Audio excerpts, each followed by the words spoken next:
Yo, what's good, Laker Nation? If you thought Reeves' midnight gym session was intense, let me tell you what Deandre Ayton just said in the Lakers' temporary practice facility here in Oklahoma City, because this man has officially had enough of the criticism, and he's coming for every single person who called him soft after Game 1. And I mean every person. Stephen A. Smith, the analysts, the Twitter trolls, the podcasters, all of them.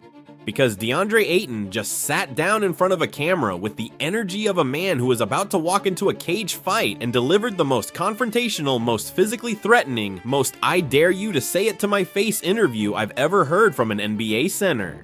And after everything this man has been through this postseason, after every vacation in the Bahamas comment, after every soft label, after every accusation that he doesn't care enough, what he said today crossed the line from athlete defending himself into something that felt almost primal. So let me tell you what happened. The context from Game 1 is this. Ayton had a double-double, 10 points and 12 rebounds. On paper, that looks respectable. But the film told a different story. Chet Holmgren was a nightmare for Ayton. Holmgren's mobility, his ability to step out to the three-point line, his shot blocking at the rim, it created problems that Ayton didn't have answers for in Game 1. When Ayton was in the post, Holmgren's length altered shots. When Ayton tried to guard Holmgren on the perimeter, Chet blew past him. And on the pick-and-roll defense, when SGA or Jalen Williams drove to the basket, Ayton was a step slow on the rotations, and the Thunder scored easy buckets in the paint. It wasn't a terrible game from Ayton, but it wasn't the dominant, physical, I'm the anchor of this defense performance that the Lakers needed. And the media, as always, chose the harshest possible interpretation. Stephen A. Smith called Ayton soft, again, for what feels like the 1,000th time this postseason. He said Ayton was just occupying space, while the Thunder painted and drew in the lane. He said the Lakers' interior defense was non-existent, and that Ayton doesn't have the motor or the mentality to match up with a new age center like Holmgren. And multiple other analysts echoed the sentiment, saying that Ayton is the Lakers' biggest liability, and that as long as he's the starting center, the Thunder's pick-and-roll game will be unstoppable. So Ayton is at the practice facility this morning, and he's not doing a normal practice. He's doing contact drills. Full speed, body on body, physicality drills with the coaching staff and the reserve big men. And he's doing them with an aggression that multiple reporters on site described as frightening. He was yelling, he was hitting, he was dunking with two hands on drives that shook the basket. And when the ESPN crew approached him after the session, he was dripping sweat and heaving, and the look on his face was not the measured, calm Ayton we've seen in previous interviews. This was a different version entirely. Soft, he said before anyone even asked a question. Just the one word. Soft, that's what they call me. Every time, every series, every time I have a game that doesn't meet their expectations. Soft. Stephen A. Smith sits in his chair in New York and calls me soft. He shook his head. You want to know what soft looks like, Stephen A? Soft is talking about a man's toughness from behind a desk 1,000 miles away. Soft is never having to guard Chet Holmgren at the rim. Soft is criticizing a 7-footer for not dominating a matchup against one of the most unique players the NBA has ever seen after one game. Come to this gym. Come stand in this paint with me. Come feel what it's like when a 7-1 freak of nature is running at you at full speed, and you have to decide in half a second whether to help on the drive or stay on your man. Then call me soft. Until you do that, your opinion on my toughness means nothing. Then he broke down the Game 1 matchup with Holmgren in a way that was remarkably self-aware. Chet is unlike any center I've ever faced, and I've faced them all. Embiid, Jokic, AD, Gobert, every elite big in this league. None of them are like Chet. He's 7'1", but he moves like a wing. He can shoot threes. He can put the ball on the floor. He can block shots from positions that shouldn't be physically possible. In Game 1, I wasn't prepared for how fast he plays. Not in terms of foot speed, in terms of decision-making speed. He processes the game faster than any big I've played against. And I was a half step behind all night because of it. He paused. But here's what Stephen A. doesn't mention. That was the first time I've ever played against Chet Holmgren in a meaningful playoff game. The first time. And I got a full 48 minutes of data on how he plays, how he moves, where his tendencies are, where his weaknesses are. Because Chet has weaknesses. Every player does. And I found them, I saw them in real time, and I confirmed them in film study this morning. He got specific, and this is where the interview turned from emotional to tactical. Chet doesn't like physicality in the post. He's strong for his frame, but his frame is thin. When I got a body on him, when I established deep position, he had trouble moving me. The problem in game 1 was that I didn't establish deep position enough. I settled for face-up jumpers because his length made the post-up feel uncomfortable. That's a mental error, not a physical one, and mental errors get fixed in 24 hours. In game 2, I'm going to live in the post.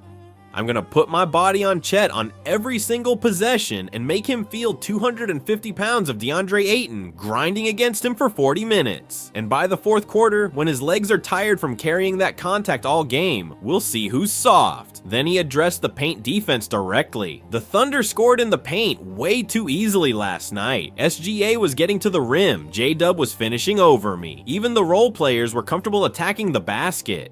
And that's not acceptable because the paint is my territory. That's my domain, and I let it get invaded. Not because I was lazy, not because I was on vacation, because their speed and the way they space the floor with shooters creates driving lanes that are genuinely difficult to protect when you're also trying to contest Chet's three-pointer. But we've adjusted.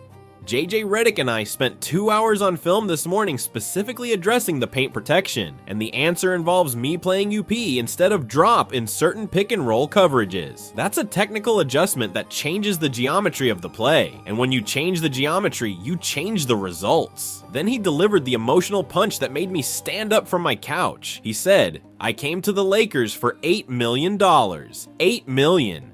Because I wanted a chance to win a championship. Not for money, not for fame, for the ring, and I am not going to let one game against the Thunder and a bunch of critics who have never played professional basketball take that dream away from me. I'm not going to let Stephen A. Smith, who has been calling me soft since my Phoenix days, narrate the story of my career. I write my story, with my play, with my effort. With the 12 rebounds I grabbed last night when apparently I was just occupying space. 12 rebounds is occupying space? Then what do you call the centers who grab 6? What do you call the guys who get pushed around on the glass and don't compete? Those guys are occupying space. I'm competing, and the fact that competing and coming up slightly short in game 1 against the best team in basketball is enough for the media to label me as the problem tells you everything about how they view me. Not as a player, as a narrative, and I'm done being their narrative. Starting game 2, I'm writing my own. He finished with the line that's going to be everywhere by tomorrow.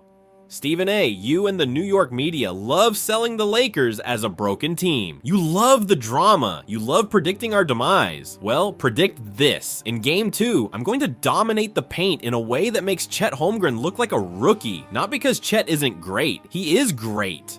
But because I'm about to play with an anger and a physicality that he has never encountered. Not in the regular season, not in the first round against whatever easy matchup he had, never. And when I'm angry, when I'm physical, when I'm playing with something to prove, there is not a center on this planet who can handle me. Not Chet, not anyone. The series started yesterday. The real Deandre Ayton starts Thursday, and the media is gonna have to find somebody else to call soft.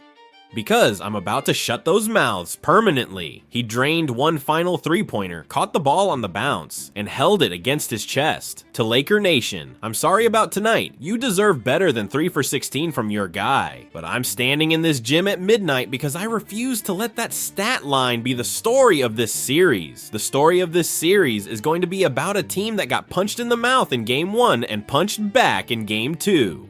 And I'm going to be leading that counterpunch. Stephen A., you said I disappeared when the lights got bright. Fair enough. The lights were bright tonight, and I blinked. But I'm standing in those same lights right now, in this gym at midnight, shooting until my arms are numb. And when game 2 comes, when those lights come back on, I'm not blinking. I'm staring directly into them, and directly into every camera that doubted me. Keep that same energy.